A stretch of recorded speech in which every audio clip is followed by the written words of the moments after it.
Hello ಸ್ಪರ್ಧಾರ್ಥಿಗಳೇ, ಈ ವಿಡಿಯೋದಲ್ಲಿ ನಾವು ಪಿ ಡಿ ಒ ಮತ್ತು ವಿಲೇಜ್ ಅಕೌಂಟೆಂಟ್ಗೆ ಸಂಬಂಧಪಟ್ಟಂತಹ ಪೇಪರ್ 2 ಕ್ವಶನ್ ಪೇಪರ್ನಲ್ಲಿ ಕಂಡುಬರತಕ್ಕಂಥ ಕಂಪ್ಯೂಟರ್ ರಿಲೇಟೆಡ್ ಕ್ವಶನ್ಗಳನ್ನ ಕೆಲವೊಂದಿಷ್ಟು ಡಿಸ್ಕಷನ್ ಮಾಡೋಣ. ಸೊ ಈ ಕ್ವಶನ್ಗಳು ತುಂಬ ಇಂಪಾರ್ಟೆಂಟ್ ಆದಂತಹ ಮತ್ತು ಮೋಸ್ಟ್ ರಿಪೀಟೆಡ್ ಆದಂತಹ ಕ್ವಶನ್ಗಳಾಗಿರುತ್ತವೆ. ಅದಕ್ಕೋಸ್ಕರ ಸಬ್ಸ್ಕ್ರೈಬ್ ಮಾಡಿಕೊಂಡು ಮತ್ತು ಕೊನೆಯವರೆಗೂ ನೋಡಿ. ಎಲ್ಲ questions important.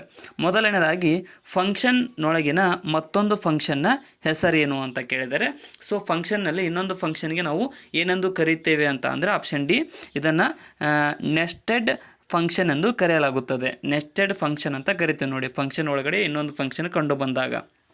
Next, worksheet ಶೆಲ್ನಲ್ಲಿ current time ನಮೂದಿಸಲು ಯಾವ ಫಂಕ್ಷನ್ ಕೀಯನ್ನು ಬಳಕೆ ಮಾಡುವಿರಿ ಅಂತ ಕೇಳಿದರೆ, ಸೊ ವರ್ಕ್ಶೀಟ್ನಲ್ಲಿ ಕರೆಂಟ್ ಟೈಮ್ ನಮೂದಿಸಲು ನಾವು ಆಪ್ಷನ್ ಸಿ ನೋಡಿ, ನೌ ಬ್ರಾಕೆಟ್ ಅನ್ನುವ ನೌ ಬ್ರಾಕೆಟ್ ಅನ್ನುವಂಥ ಒಂದು ಫಂಕ್ಷನನ್ನು ಬಳಕೆ ಮಾಡಿ ನಾವು ಕರೆಂಟ್ ಅಂದರೆ ಪ್ರಸ್ತುತ ಟೈಮನ್ನು ಅಳವಡಿಸಲಾಗುತ್ತದೆ.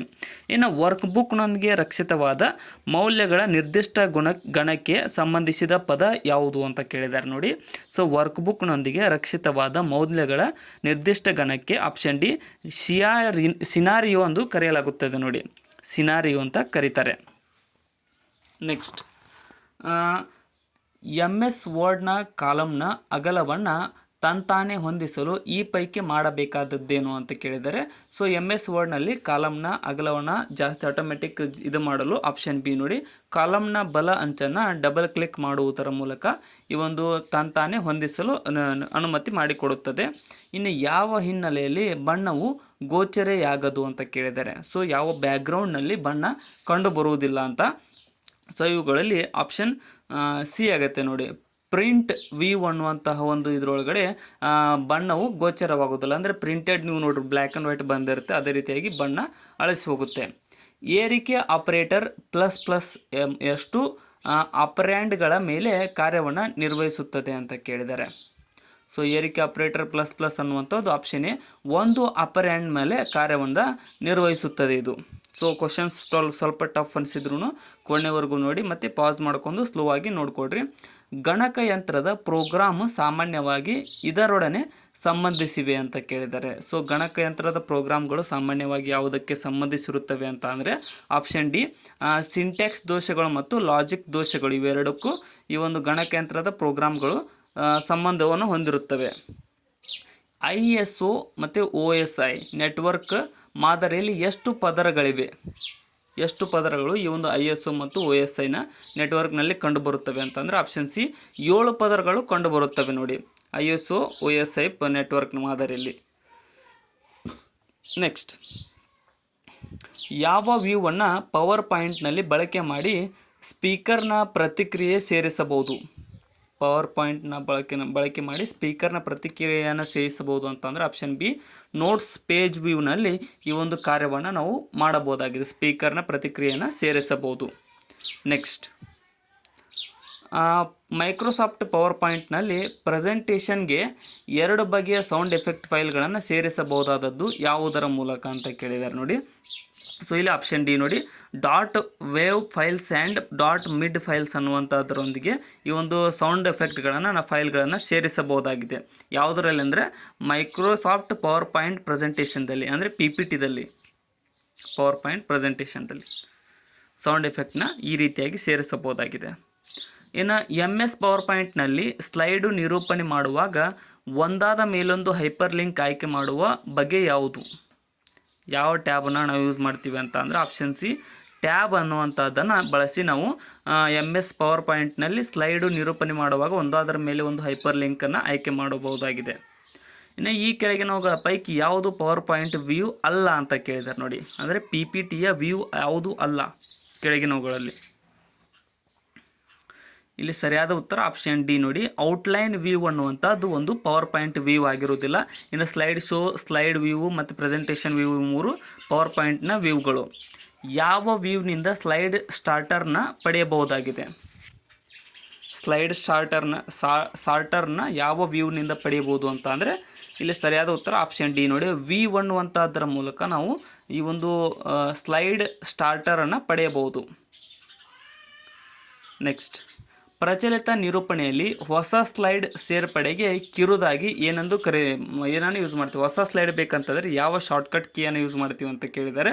ಸೊ ಇಲ್ಲಿ ಕೆಳಗಿನ ಆಪ್ಷನ್ ಬಿ ನೋಡಿ, Ctrl+M ಅನ್ನು ಬಳಸಿ ನಾವು ಈ ಒಂದು ಹೊಸ ಸ್ಲೈಡ್ ಸೇರ್ಪಡೆ ಮಾಡಿಕೊಳ್ಳುತ್ತೇವೆ. Ctrl+M ಬಳಸ್ತೀವಿ ಶಾರ್ಟ್ಕಟ್ ಕೀ. ಇನ್ನು ಈ ಪೈಕಿ ಯಾವುದು ಡೇಟಾ ಟ್ರಾನ್ಸ್ಫಾರ್ಮರ್ ಟೆಕ್ನಿಕ್ನಲ್ಲಿ ಪ್ರಮುಖವಾದುದು? Data transfer technique. Option C ನೋಡಿ, DMA ಅನ್ನುವಂಥದ್ದು ಡೇಟಾ ಟ್ರಾನ್ಸ್ಫರ್ ಟೆಕ್ನಿಕ್ನಲ್ಲಿ ಪ್ರಮುಖವಾದ ಒಂದು ಪೈಕಿಯಾಗಿದೆ ಅಥವಾ ಟೈಪ್ ಆಗಿದೆ. DMA. ರಿಸ್ಕ್ನ ವಿಸ್ತಾರ ಏನು ಅಂತ ಕೇಳಿದರೆ RISC ಫುಲ್ ಫಾರ್ಮ್. ಸೊ ಇದು ಜಾಸ್ತಿ ಟೈಮ್ಸ್ ಎಕ್ಸಾಮ್ದಲ್ಲಿ ಕೇಳಿದರೆ ಕರೆಕ್ಟಾಗಿ ನಿಮ್ಗೆಲ್ರಿಗೂ ಗೊತ್ತಿದ್ದವರು ಇಲ್ಲಿ ಆಪ್ಷನ್ ಬಿ ನೋಡಿ, ರೆಡ್ಯೂಸ್ಡ್ ಇನ್ಸ್ಟ್ರಕ್ಷನ್ ಸೆಟ್ ಕಂಪ್ಯೂಟರ್ ಅನ್ನುವಂಥದ್ದು ಈ ಒಂದು RISC ಫುಲ್ ಫಾರ್ಮ್ ಆಗಿದೆ. ಕ್ಯಾಚ್ ಮೆಮರಿಯ ಕಾರ್ಯನಿರ್ವಹಣೆಯನ್ನು ಹೀಗೆ ಮಾಪನ ಮಾಡುವರು. ಕ್ಯಾಚ್ ಮೆಮರಿಯ ಕಾರ್ಯನಿರ್ವಹಣೆಯನ್ನು ಮಾಪನ ಯಾವ ರೀತಿಯಾಗಿ ಮಾಡುತ್ತಾರೆ ಅಂತ ಅಂದರೆ ಇಲ್ಲಿ ಕೆಳಗಿನವುಗಳಲ್ಲಿ ಆಪ್ಷನ್ ಎ ಆಗುತ್ತೆ ನೋಡಿ, ಹಿಟ್ ಅನುಪಾತದ ಮೂಲಕ ಈ ಒಂದು ಕ್ಯಾಚ್ ಮೆಮರಿಯ ಕಾರ್ಯನಿರ್ವಹಣೆಯನ್ನು ಮಾಪನ ಮಾಡಲಾಗುತ್ತದೆ. ಹಿಟ್ ರೇಷಿಯೋ ಅಂತ ಕರಿತೀವಿ. ಇನ್ನು ಮೇಲ್ಮೈನಲ್ಲಿ ಲೇಸರ್ ಮೂಲವನ್ನು ಬಿಂಬಿಸಿ ಡೇಟಾ ಓದುವುದು ಈ ಕೆಳಗಿನವುಗಳಲ್ಲಿ ಯಾವುದಾಗಿದೆ? ಸರಿಯಾದಂಥ ಉತ್ತರ ಆಪ್ಷನ್ ಸಿ ನೋಡಿ, ಆಪ್ಟಿಕಲ್ ಡಿಸ್ಕ್ ಮೂಲಕ ಈ ಒಂದು ಮೇಲ್ಮೈನಲ್ಲಿ ಲೇಸರ್ ಮೂಲವನ್ನು ಬಿಂಬಿಸಿ ಡೇಟಾವನ್ನು ಓದಲಾಗುತ್ತದೆ. ಆಪ್ಟಿಕಲ್ ಡಿಸ್ಕ್ ಮೂಲಕ. ISDN ವಿಸ್ತೃತ ರೂಪ ಏನು ಅಂತ ಕೇಳಿದ್ದಾರೆ. So full form ISDN full form. ಸರಿಯಾದಂಥ ಉತ್ತರ ಆಪ್ಷನ್ ಸಿ ನೋಡಿ, ಇಂಟಿಗ್ರೇಟೆಡ್ ಸರ್ವಿಸಸ್ ಡಿಜಿಟಲ್ ನೆಟ್ವರ್ಕ್ ಅನ್ನುವಂಥದ್ದು ISDL ಫುಲ್ ಫಾರ್ಮ್ ಆಗಿದೆ. ನೆಕ್ಸ್ಟ್, ಈ ಒಂದು ಕಂಪ್ಯೂಟರ್ PNGಯಲ್ಲಿ ಫೈಲ್ ಎಕ್ಸ್ಟೆನ್ಷನ್ ಇದೆ. PNGಯ ವಿಸ್ತಾರ. ಫೈಲ್ ಎಕ್ಸ್ಟೆನ್ಷನ್ನಲ್ಲಿ PNG ಅಂತ ಏನು ಬರುತ್ತಲ್ಲ ಹೆಸರಿನಲ್ಲಿ, ಅದರ ಫುಲ್ ಫಾರ್ಮ್ ಕೇಳಿದರೆ ಇಲ್ಲಿ option D, portable network graphics ಅನ್ನುವಂಥದ್ದು ಈ ಒಂದು PNGಯ ಫುಲ್ ಫಾರ್ಮ್ ಆಗಿದೆ. ನೆಕ್ಸ್ಟ್, ಜಾಲಬಂಧದಲ್ಲಿ SAPಯ ವಿಸ್ತಾರವೇನು? ಜಾಲಬಂಧ ಅಂದರೆ ಇಂಟರ್ನೆಟ್ನಲ್ಲಿ SAP ಅಂತ ಏನು ಕರಿತೀವಲ್ಲ ಅದರ ವಿಸ್ತಾರ ವೆಬ್ನಲ್ಲಿ. ಆಪ್ಷನ್ ಬಿ ನೋಡಿ, ಸರ್ವಿಸಸ್ ಆಕ್ಸೆಸ್ ಪಾಯಿಂಟ್ ಅನ್ನುವಂಥದ್ದು SAPಯ ಫುಲ್ ಫಾರ್ಮ್ ಆಗಿದೆ. ನೆಕ್ಸ್ಟ್, ಇದೇ ಟೈಪ್ ಎಕ್ಸಾಮ್ಗಳು ಬರ್ತವೆ ಕ್ವಶನ್ಸ್.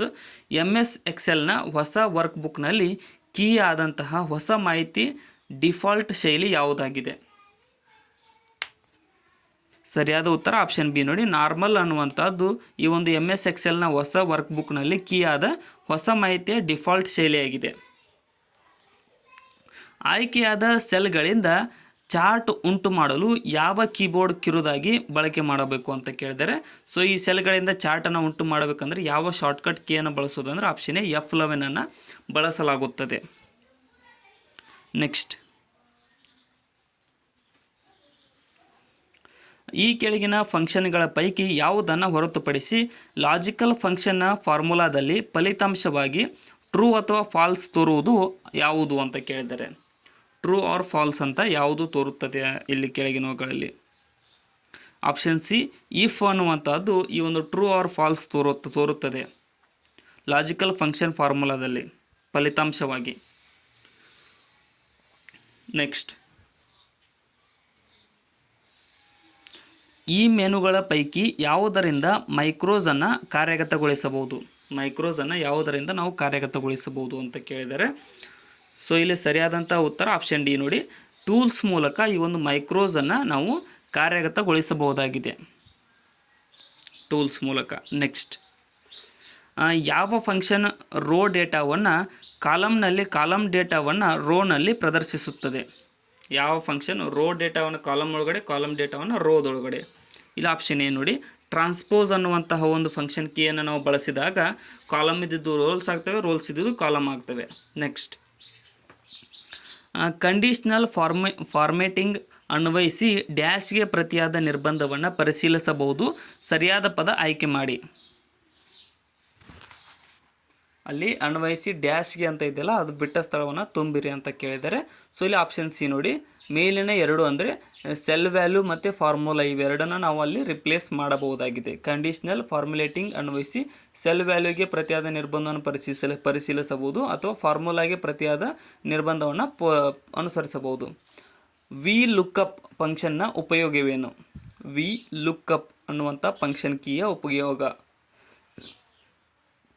ಇಲ್ಲಿ ಆಪ್ಷನ್ ನೋಡಿ, ಸಂಬಂಧಿಸಿದ ದಾಖಲೆಯನ್ನು ಹುಡುಕಲು ಈ ಒಂದು ವಿ ಲುಕ್ಅಪ್ ಫಂಕ್ಷನನ್ನು ಬಳಸಲಾಗುತ್ತದೆ. ಸೊ ಇಲ್ಲಿಗೆ ಇವತ್ತಿನ 2ನೇ ಕಂಪ್ಯೂಟರ್ ರಿಲೇಟೆಡ್ ಕ್ವಶನ್ಗಳ ಡಿಸ್ಕಷನ್ ಮುಕ್ತಾಯಗೊಂಡಿದೆ. ಸೊ ಅದಕ್ಕೋಸ್ಕರ ಹೊಸ ಬಂದಿರೋರು ಚಾನಲ್ಗೆ ಸಬ್ಸ್ಕ್ರೈಬ್ ಮಾಡ್ಕೊಳ್ಳಿ. ಮತ್ತು ಈ ವಿಡಿಯೋನ ಆದಷ್ಟು ಕೊನೆವರೆಗೂ ನೋಡಿದ್ದಕ್ಕೆ ಎಲ್ರಿಗೂ ಧನ್ಯವಾದಗಳು. ಡಿಸ್ಕ್ರಿಪ್ಷನ್ ಒಳಗಡೆ ನಮ್ಮ ಚಾನಲ್ನ ಇನ್ಸ್ಟಾಗ್ರಾಮ್, ಟೆಲಿಗ್ರಾಮ್, ಫೇಸ್ಬುಕ್, ಥ್ರೆಡ್ಸ್ ಲಿಂಕ್ಗಳಿದಾವೆ. ಅವುಗಳನ್ನು ಕೂಡ ಫಾಲೋ ಮಾಡಿಕೊಡ್ರಿ. Thank you so much.